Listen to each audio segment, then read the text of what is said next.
Hello, BookTube. I thought I'd make a quick reminder video again for you of the one other place on YouTube where I appear talking about books, and I talk about them in ways that types of books and ways that I don't do on this channel. Cedarburg Public Library in Cedarburg, Wisconsin, has a radio station, one of the few library radio stations left in existence. And my producer Jeff and I do a show every week called Books of the Week.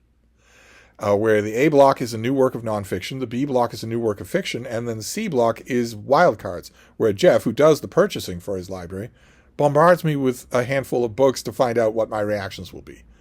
And there are a lot of graphics, and there are a lot of jokes. There aren't any good jokes, but there are a lot of jokes. It is a fun time. We have a fun time doing our show. And I guarantee you will have a fun time too. Say what you like about Books of the Week, but you will leave the episode laughing. And that's no small thing. I think that's no small thing. And those of you who have become fans of the show agree. That's no small thing, to be sure of that. That can feel really good. But in addition to that, like I mentioned, it's the kind of books that we talk about that might be of interest. I'll leave a link to our latest show down below.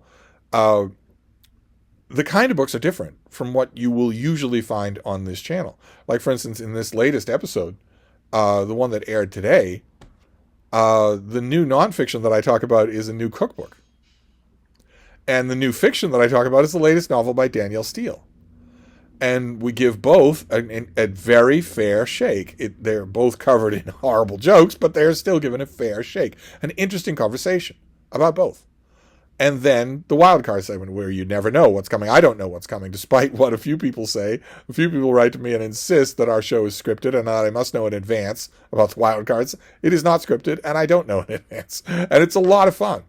So you might want to go over there. I will leave a link so that you can go and look and also do all the things that I absolutely don't tell you to do on this channel. This channel, I know what my measure of success is, and I love it. I get it, and I love it. My measure of success is to get to meet people, get to know people, get conversations to happen outside of the YouTube ecosystem and what they control. The success of my channel, to the extent that it is successful because of those connections, because of comment conversations, and also because of email and Voxer messages, and the occasional in-person visit. But that's because this channel is weird. I don't care about subscribers. I don't care about money. I don't care about clout in any way. Whereas the CPL Radio's Books of the Week is different because it has to compete out in the world in a way that this channel does not compete with anybody. But the CPL Books of the Week has to compete. It has to have footing in the real world because, as any of you will know, if you've ever dealt with any kind of city bureaucracy, it is occasionally threatened by that bureaucracy, and it has to be able to defend itself. And it can't say, well, I've got all sorts of private conversations going on that are good.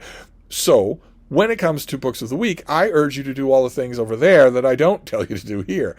Go over, like the video, maybe share the video with other book fans that you know, maybe leave a comment. The more engagement there is in the comments field, the higher placing the videos will get in the YouTube algorithm, which gives it more view, which gives it more clout. And for that channel, we want that. Because the more clout it has, the more views my producer can show to all and sundry, the firmer ground it's on. And also, just in case you're so inclined, Cedarburg Public Library Books of the Week has a Patreon. It's listed right there on the channel over there, and that money goes to the Friends of the Public Library.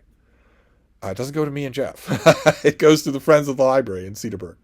And again, as any of you know who've spent any time or are frequent with your library, the Friends Association of any public library is essential.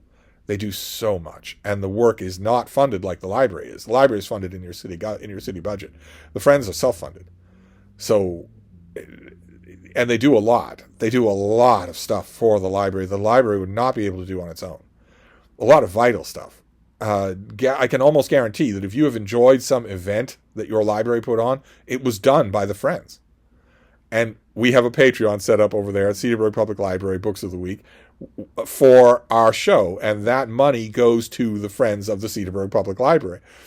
Which might seem like a weird thing to ask people who are never going to set foot inside the Cedarburg Public Library, but it does redound to the show's benefit as well, because the more Patreon money there is, the more invulnerable the show gets. The more that my producer or anybody else defending the show can say to anybody who might want to attack the show, the friends are all for it. It actually brings in money. Not much money, but some money. It actually brings in money, and therefore the friends are all for it, so maybe you should let us keep doing it. and my producer and I aren't really sure of what it is that we're doing, but we would definitely like to keep doing it. So I will leave a link to the latest episode down below. Go over and do that voodoo that you do so well. And we'll be back. The Books of the Week is not going anywhere. So I'll wrap this up for now, and I'll be back. Thank you, BookTube.